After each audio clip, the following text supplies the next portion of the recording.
What's up, everybody, and welcome back to another episode of Blood on the Razor Wire TV. Today, we're going in with an interview with a dude that was part of the Mexican Mafia, one of the original cats, very close with Willie Bobo. Those of you that know who Willie Bobo is, you know what time it is. Spent many years with Barry Mills, the Baron, the Brand. Spent time with Eddie, who's one of the commissioners, was one of the commissioners with the AB, the Brand. And this brother right here, he ended up having to leave someone's blood on the razor wire at USP Lompoc. But you know what? I want you to keep in mind that he's 74 years old. He's living in Europe and France, changed his life, different type of dude. But he's been through some stuff where when he was in the control unit in Marion, one of the places that nobody ever wanted to go, C.O. Klutz had cupped his ears and messed up his hearing. So, just keep that in mind while we do the interview. And who is Klutz? You know who he is. He's the guy that Tommy Silverstein took out, the CO. But anyway, let's get to it. Professor Bob, here's the interview. Blood on the Razor Wire TV. What's up, everybody, and welcome back to another episode of Blood on the Razor Wire TV, where we bring it to you real and we bring it to you raw. We got a real special guest on today, Mexican Mafia guy, Bobby. I'd rather you introduce yourself, tell the people who you are, and let's talk a little bit about you, brother. Well, my name is Bobby Castillo. I grew up in Fresno, California. And when I was like 7 years old, we moved into an all-white neighborhood family.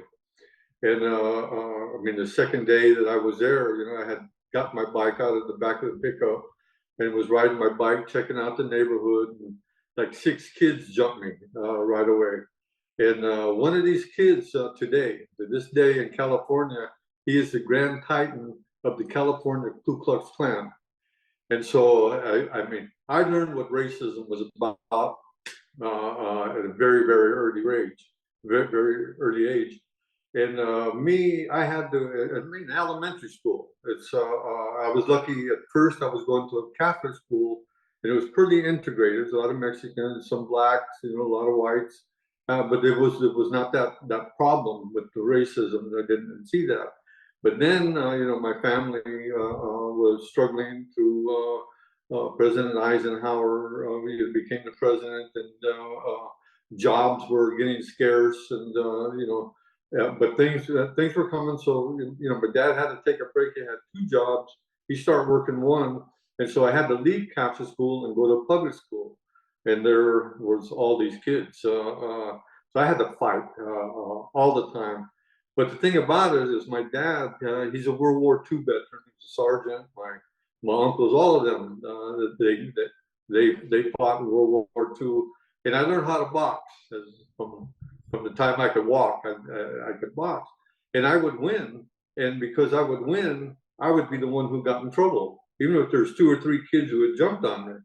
So by the time I'm 11, I got in the fight, and I really beat this kid up really bad. And they sent me to Juvenile Hall, and they put me what they call B section. And B section is the guys up to 14 years old, 13 years old. So actually from 0 to 12, you went to B section. So when I got into B section, you start off what they call a 72-hour lockup. For a little kid, my God, So I had folded up my mattress. They give you a little thin plastic mattress, a pillow, and a blanket, and that's it. It's no sheet or pillowcase cover, no sheets or none of that. So I was too small to look out the window, and the guard, they called them counselors, but they were guards, for kids. He seen me try to look out the window. He slapped me, opened the door, slapped me, gave me an extra 72 hours to be locked up. So I had 6 days of starting off learning about the justice system and solitary confinement at 11 years old. So the day I finally come out, man, I saw a water faucet. It had cold water, and I went to get me some water, and somebody hit me in the back of the head and split my lip. And I turned around and I fired on this guy. And it turned out this guy, his name was Eddie Mendiola, Crackers. And he came out to be the leader of the Nuestra Familia, who would later become my enemy. So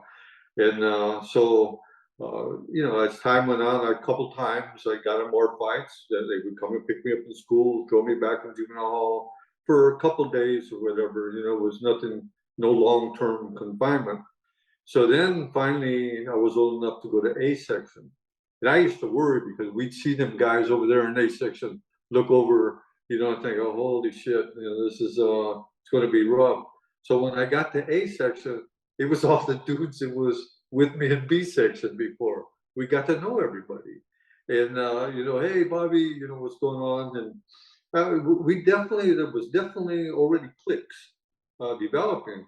And a lot of the white guys, I was friends with a lot of white guys, and I was mostly friends with the Mexican kids from the east side, and which were few because it was better. Most of their parents had been in World War II. They got the GI Bill, and they're trying to put us in a good school where we could succeed in life, but we definitely wasn't wanted there. So it's like today, man. It's the same thing. Go back where you come from, that I see. And one of the reasons why I'm not in the United States today, I'm in France, because my wife, she was born in Algeria, and she's half Moroccan and she's half German. She looks straight up German, and if we have time, I will talk about that part. It's a really interesting story. And so anyway, so these guys, most of them were Okies. We call Okies, second generation Okies. And I don't know if you ever read The Grapes of Wrath by John Steinbeck. And during the Depression and stuff, a lot of there was the Great Dust Bowl, and a lot of them migrated to California, and they were poor. They worked in the fields, they were struggling, and they wasn't like the middle class neighborhood we come from, where the blondes would flip their hair, and they were these white boys just wasn't cool enough for them. So we kind of clicked together, and these, as time goes by, you get an understanding of who the Aryan Brotherhood is. It's these. I want to put something really straight, man. I never got nothing bad to say about the AP. I got nothing bad to say about the Mexican Mafia. I love those brothers that I knew. I'm sad. I'm sorry that their lives are what it is. But they're survivors, man. Things is rough, and I'm damn glad they survived. So anyway, then one day as I got older, I never went to high school. I went to high school 1 week, and then this guy Jim, I remember his last name. We're playing basketball. And he took the basketball and he turned around. He broke my nose, and he called me out behind Foster's Freeze. It was like the call out, the main place where kids went and fought after school. So I went there, and my jab is quick, my right is my uppercut, my hooks, body. I beat this guy up bad, and I was like dancing around, and boom, man, I would hit him, and I would see where I'm gonna cut this eye, I'm gonna cut this eye. I worked them up. So the next day they come and got me out of school, took me back to juvenile hall, and so they kicked me out of school, and they put me in what they call the wolf continuation. And I was the only guy in my class, and I had one class, recreation, and I had one basketball, and I would have to spend an hour a day for my probation. So for 3 months, I bounced the basketball around for an hour, and then I got a job and went and bought a car. Then Haight-Ashbury scene happened. And so me and my partner, we took off, moved to San Francisco. And see, at that time, I was already smoking weed. So I had my family, I had family in LA and everything, and I could get kilos and everything. So when that whole scene jumped off, it was like, wow, I'm in. I finally got some place where I'm in. And other drugs I started getting introduced to, and it was downhill from there on, man. And then I got busted with like a half ounce of marijuana, and I got a year in jail. There, my first day in jail, my God, it's there's thing about this, man, because the hard thing about remembering is remembering the things you'd like to forget, and it's just you know. Anyway, I got in there and it stunk so bad. You got winos, you got child molesters, you got murderers, robbers, and everybody goes in the holding tanks until you go to court. Your process, you get sentenced, and you get shipped to wherever you're going to go. So when I got there, man, it was stunk, and the whole floor was flooded. And when you walk in, it's big. I mean, this is like a dungeon. Right? They open up the big steel door, and when you walk in, there's the day room, and that whole place, there's like 30 people in the day room. Some of them are passed out on the floor where there's defecation is floating around. It's then when you go back, you have 12 bunks per cell. There's 3 different cells. First, you have Mexico. Just the Mexicans are in the first one. Then you got America. That's where the white prisoners are. Then you have Africa. That's where all the black prisoners are. So, I told everybody, it was a couple of people I knew from juvenile hall. I said, man, let's just let's flood the place. It's that's this is ridiculous, man. Force them. Let's shake the bars. Let's bang. Let's they got to clean this up, man. This we can't do this. I mean, I was gagging, dry heaving. I mean, it was horrible. So then I went to the toilet to the flush toilet to keep the water flowing, and I noticed this guy. I mean, his head's right next to the toilet.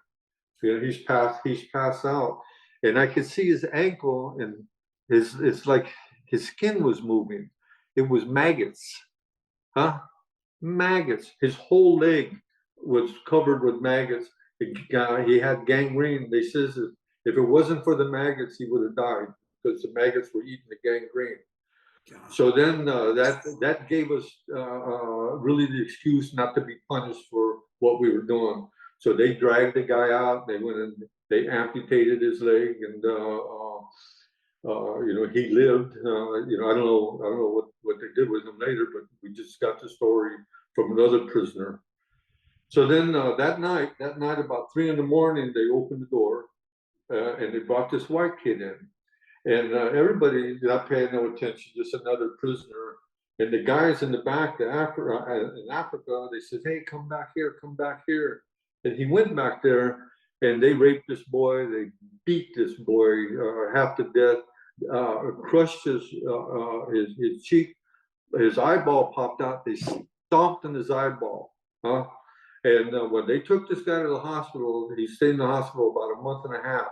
They brought him back, put him back in the same place, the same cell, man, same. So the Africans, the black guys, that's what they called themselves at the time. We called it Mexico, America, and Africa. That's just so I'm saying just the way things were. It's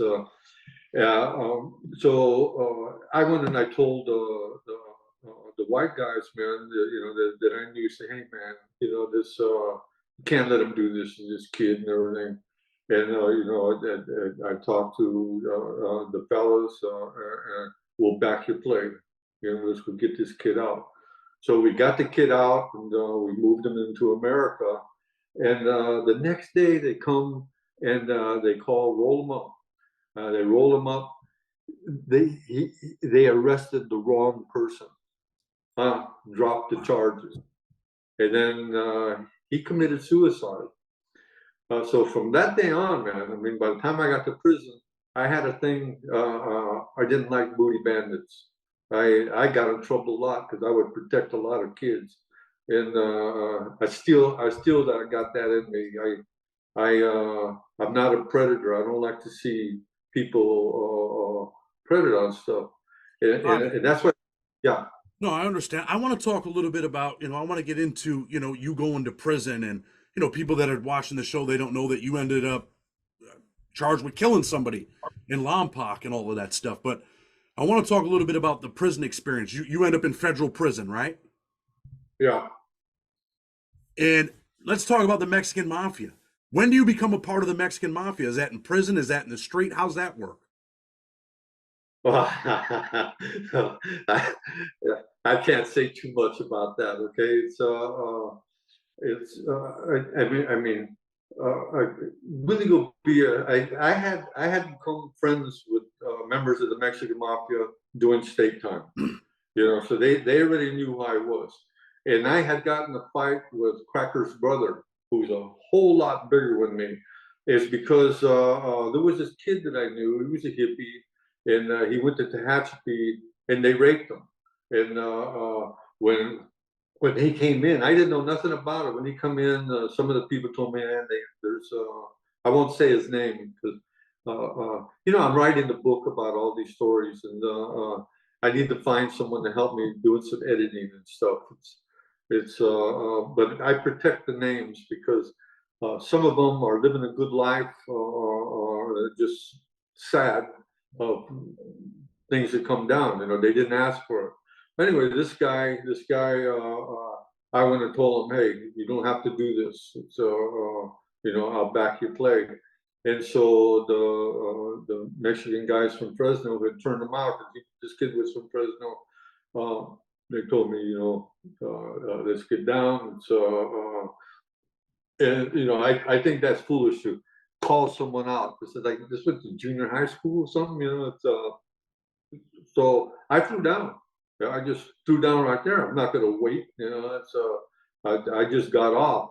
And I did pretty good against the guy, even though he was a lot bigger than me. And then the guards came, they broke it up, and we scooted off. And my homeboys, my friends, and mostly guys from LA and San Diego, because I had got there from committing a crime in San Diego. Now my family had moved to San Diego, so I knew what we call the Sereños today. And then my neighborhood, it's turned out, Logan Heights turned out to be heavy Mexican Mafia. So these dudes all knew me. And then by the time I was in the feds, there was no Mexican Mafia at all. And then Willie Bobo, who became a federal commissioner, he came.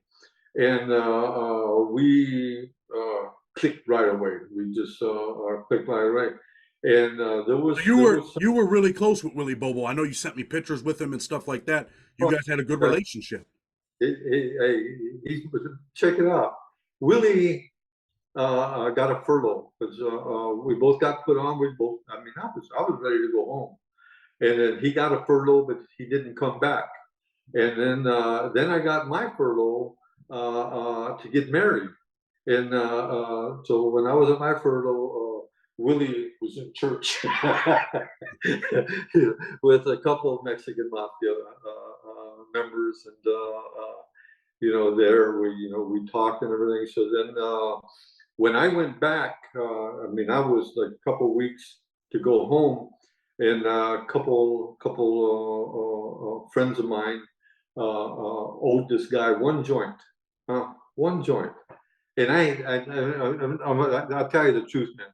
I used to get pounds of pot in prison.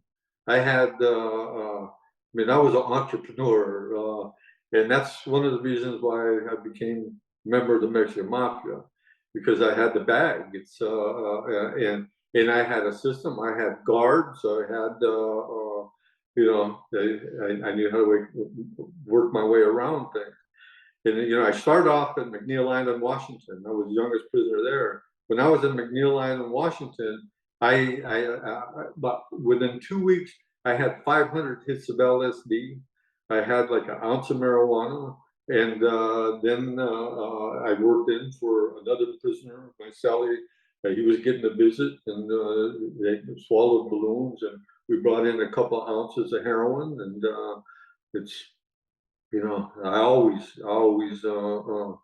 always more than anything enjoyed the weed. So anyway, so me and Willie, we head off, and I had gotten a message that my dad got killed by members of the Nuestra Familia, there was some guys that I knew that ran within the Western Familia, and I went to the yard to go get these guys, and nobody knew what I was up to. These guys ran. They knew what was up. They ran. They went and checked in the eye block and checked in the hole because they knew what time it was, and so they knew right then. Now they are my enemy because of what they did to my family, not because of the Mexican mafia, because when I read in the paper, it says Robert Castillo Sr., dead. Regina Castillo was stabbed numerous times. As my mom. My sister was stabbed in the face with a bottle, and but it wasn't my dad. It wasn't my dad who died. My dad killed the guy who stabbed my mom. We had a bar, and they wanted to rob the bar, and there was prostitutes that used to work out of the bar, and they were mine. So, and I would get money from them. I would get visits. I would send them to take to other guys to bring in dope that they would take to stash, and it's so anyway. When I read this, it was boom, They didn't kill your dad? No, it was my dad. My dad killed a guy named Robert Carrillo. It was an error by whoever did the report. It was my dad was he was sergeant in World War II. He was he could box, and I mean I at this time I had been boxing with Archie Moore, the ABC Club. I don't know if you heard of Archie Moore. He was Of course. middleweight champion. I'm a big boxer fan.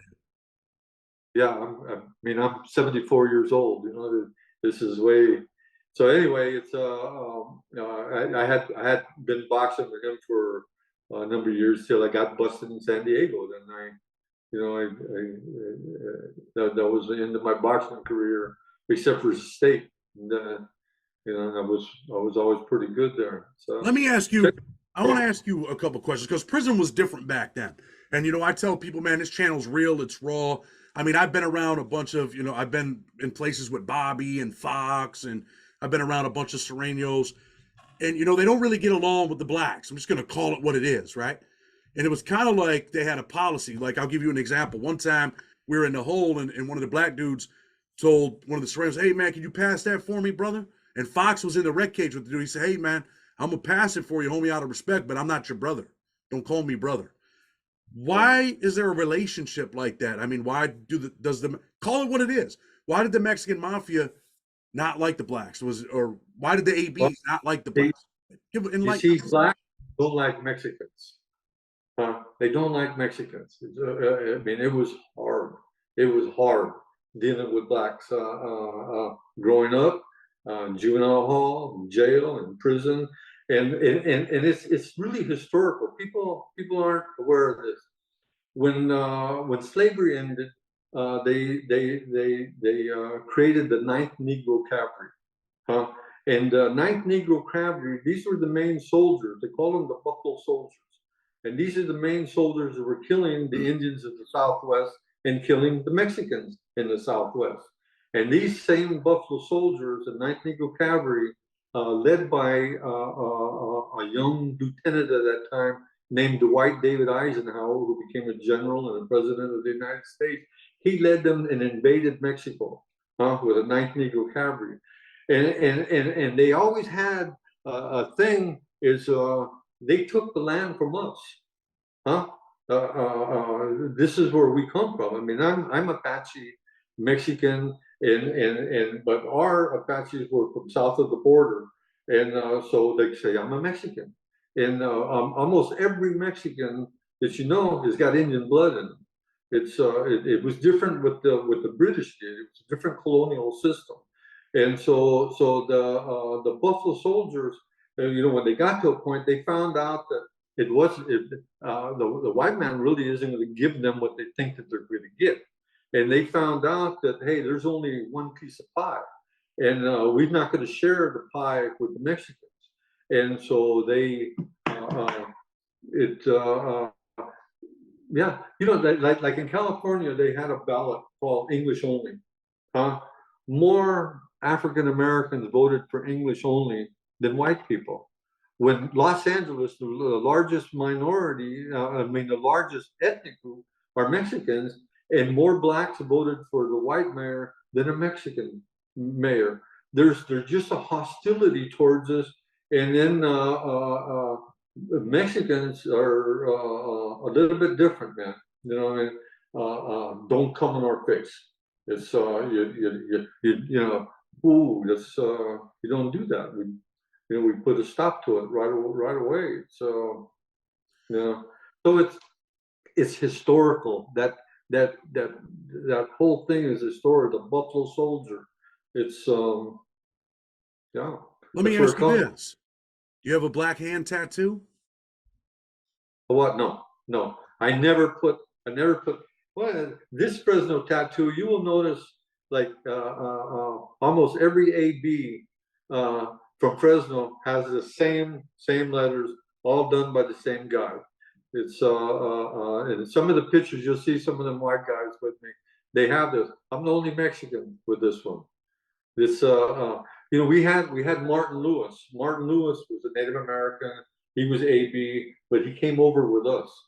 And like Barry said in the back of the picture, without a doubt, we are from the same world, and we're partners, man. We grew up together. We were state raised. We were institutionalized. What was it like being around Barry Mills? What type of dude was he? I love the guy, man. He was good. Uh, uh, he's just a solid. He's a very friendly man. Very friendly dude. He was, he will back if you're his partner. If he loves you, he will back your play. He will. They better not. Nobody never better mess with you. He will. He will do whatever he's got to do. So, but if you treat him with respect, because I'm going to tell you, man, every Aryan Brotherhood, every Mexican Mafia member are pretty humble guys. It's they're respectful. They smile. They will the one if one goes off and starts loud mouthing, bye bye. It's you know give them respect. You get respect. You threaten them. You taking a threat is serious. You know, especially from a convict. Say I'm going to kill you, or it's like this message. This is what I got. That message, war with DC. Remember that? That was a warning. It was not a message sent to go to war with DC. It was nothing but a warning. And the prosecutors and people who don't even know what the hell's going on, they turned it to a whole different thing. That it was the AB who started this, and AB didn't start that. And it's I did a lot of time with DC blacks. As a matter of fact, I even got along with a couple, Aldine, Homicide, and Punchy, and they ended up killing a guy in Lompoc, and I saw they wasn't getting no business. They're so far away and everything. So and I put them in the car, man. I gave them a bag and I set them up. I would front them dope so they can take care of their own. They can live a decent life while they're doing time. So but there was some that was fools, man. They was fools, and I got in a lot of trouble with dealing with them.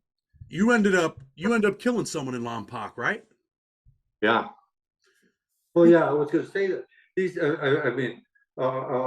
I was getting short, I was in the dormitory, and in that dormitory, you had three levels in the dorm, and I was on the second level. On the third level, I had two friends, Michael Flores from Arizona, and he was my second baseman in the baseball team. I was always MVP in every joint I ever been in baseball. Yeah. Hey, even in Marion, Marion, my first baseman is Al Benton, and my third baseman is Wayne Bridgewater.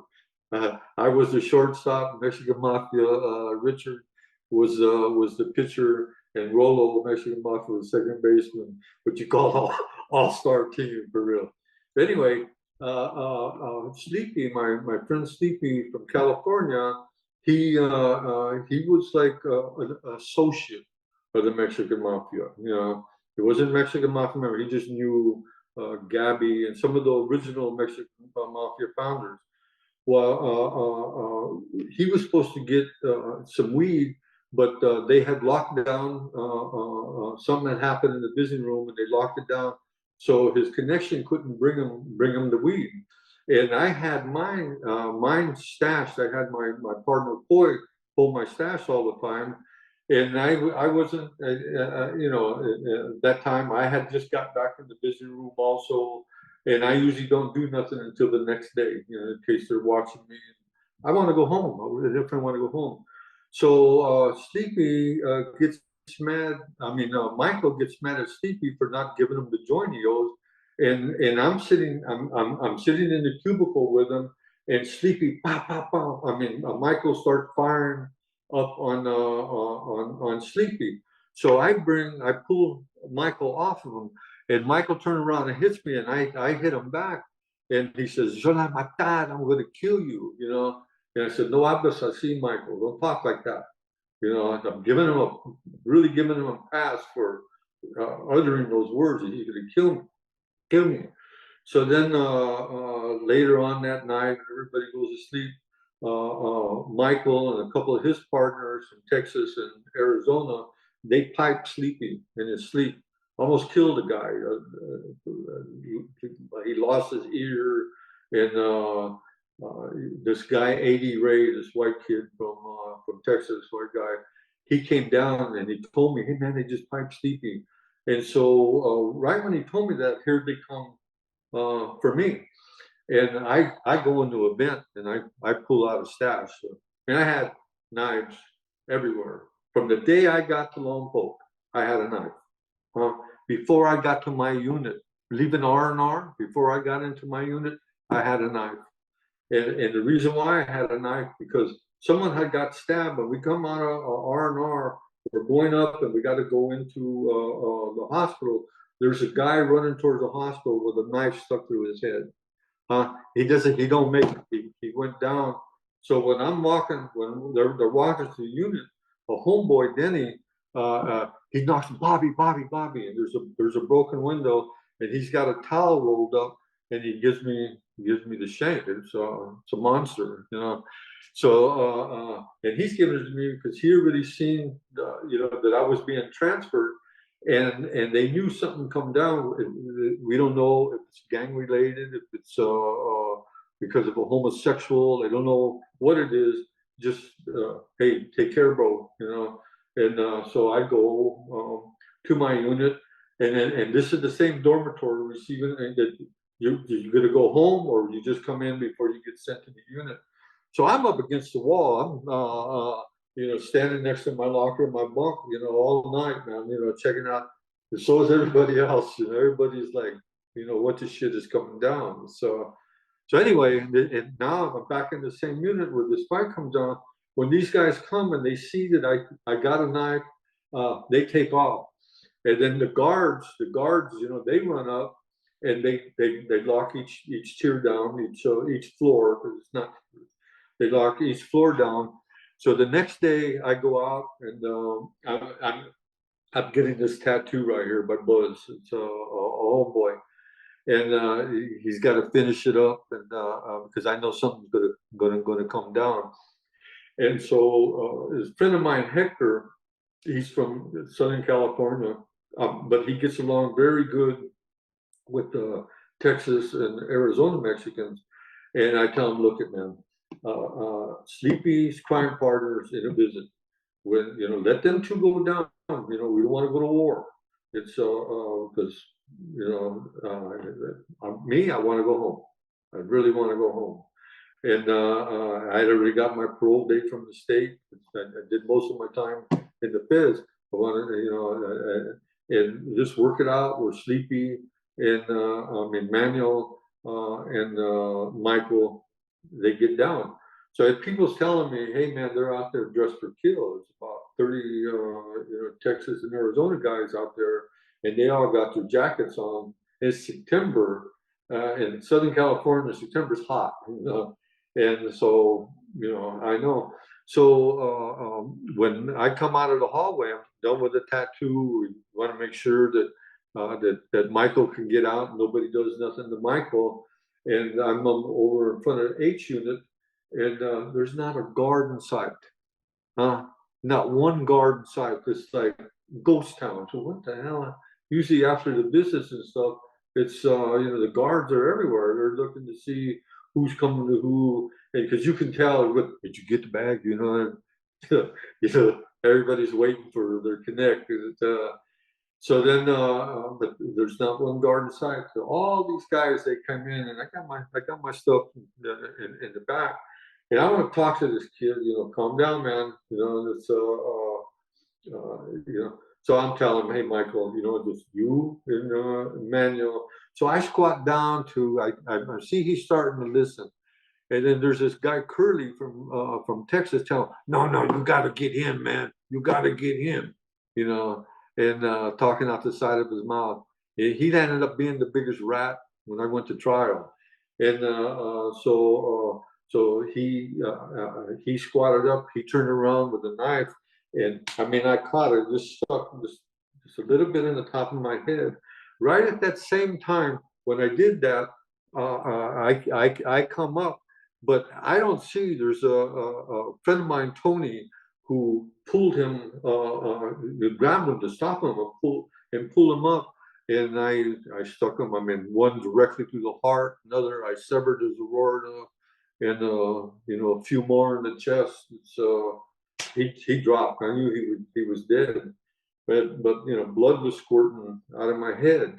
And my friend Buzz, man,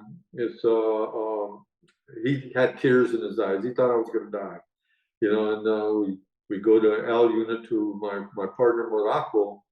He's Southern California. Most all the guys are Southern California citizens. So then they put this stuff. I don't know the name of it. They use like when a barber cuts you, septic powder. They put that in my head and a bunch of toilet paper. Gave me a beanie so I can walk back to my unit.